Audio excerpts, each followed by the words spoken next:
Hello and welcome back to another episode of Coffee Wednesday, and this is the part of our show where we get to talk about different ways to bring back the joy of reading and self-education into your life.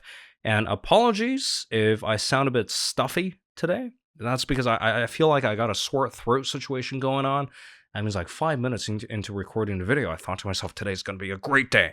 Get to talk about poetry in today's episode, but then this weird swelly throat started coming on. I think it has something to do with a hay fever situation. I don't feel like a cold is coming up. It's just the fact that I've been running around a lot. I've been doing a lot of work recently. And yes, Black Friday is upon us. And I got my hands on some sweet deals recently. So all that running around and all the stuff, I think right now I'm suffering from some sort of a exhaustion problem. But nevertheless, the work shall continue. And today we're going to talk about poetry. And today we're going to talk about how to change your mind about poetry, because it was really difficult for me to get in on the fact that poetry is something that other people enjoy, or a very select percentage of the population do really enjoy poetry. That's something that never occurred to me.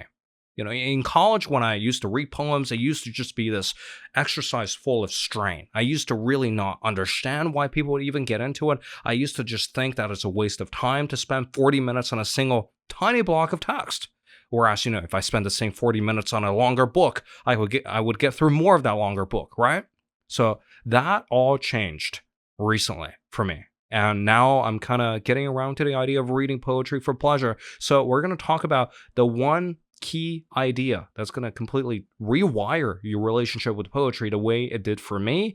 And we're going to talk about certain practical tips or practical practices that you can start implementing into your life this week to start to get around to the idea of reading more poetry or integrating more poetry into your life. So anyway, today's whole idea with poetry is going to be very simple.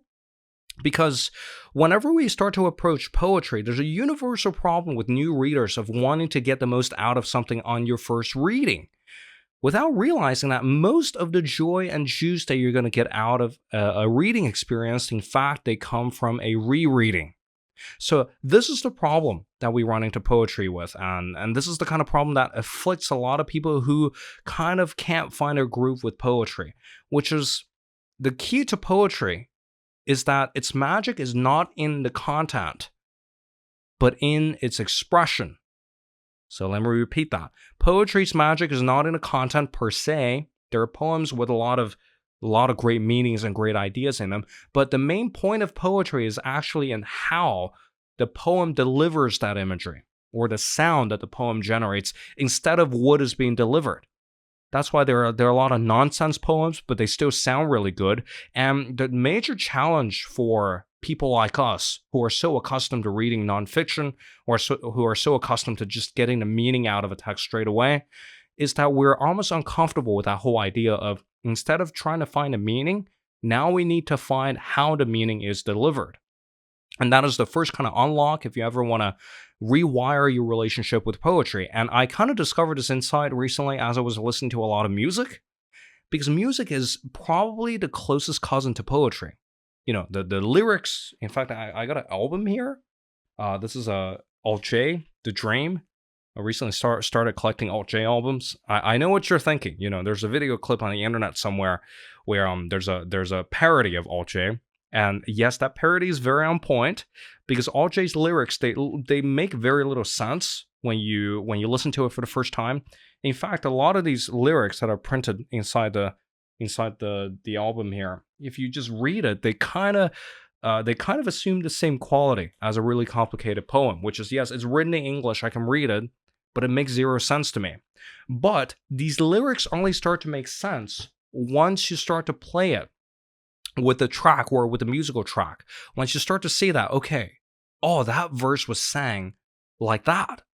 Once you start to see that, okay, that actually, you do a little editing, r/alt-j or r/whatever music or whatever band you're into. A lot of people are talking about the symbolisms behind these lyrics, right? But first off, before you even get into the symbolism, you need to first of all listen to how the song is performed. You need this experience of being attuned to the music first, and you need this experience of, like, the music hits you in a certain way where you become completely attached to it, where you become completely enamored with it, You can't stop listening to the same track over and over and over again.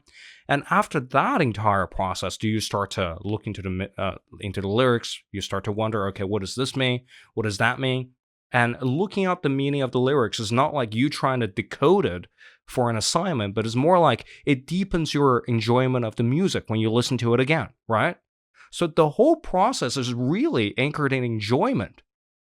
And it really only can come from a place of really letting the music or letting the lyrics hit you for a first time, where you completely become attached to it. And afterwards, all the looking up and all the investigating the lyrics and all that stuff, that's just enhancing your experience with this piece of music. And I think the same could be said about poetry. A lot of people, just the mere form of a poem, it kind of brings up the wrong expectations. Because people kind of go into it thinking that if I get to parse all the symbolism on my first reading, that means I've understood this poem, right? If I do all the academic reading before I read this poem, that means I can stand the most chance to understand this poem, right? But in most cases, the polar opposite is true. It's actually better for you to just wander into a poem without knowing anything about it. Like buying a new album that you want to listen to. And then knowing nothing about it, you put it on and you think to yourself, okay, that's pretty good. That's pretty good. And then by track 3, something hits you and you completely fall in love with the album. Same with poetry. Sometimes you need to just go into a blind and you need to get into it. Just kind of let the words wash over you. Don't get too concerned with the imageries. Don't get too concerned with the meaning behind a certain poet's intentions, or the meaning of a really weird symbol. Don't get caught up in all of that. Just see how the poem sounds in your head. And in most cases, reading the poem out loud really helps. And also, take your time with one poem. And just like sometimes, if it's the case that we can listen to the same single, if we really love it, 10 times, again and again and again and again, what's preventing us from really falling in love with one poem? Then read that poem again and again and again and again until we find what we want from it. So that's essentially the whole process. First of all, if you ever want to break this negative association that you have with poetry, first of all, you have to embrace the fact that, yes, the first reading is all about attunement. Attunement is this idea from Rita Felsky in her book Hooked, where she talked about, like, when we experience pieces of art, there are certain moments when something clicks in our heads. That's essentially a function of art. It resonates with a really deep part of us, and that makes us obsessed with a piece of art, and that encourages us to return this piece of art, to re-engage with it. So first step is always attunement.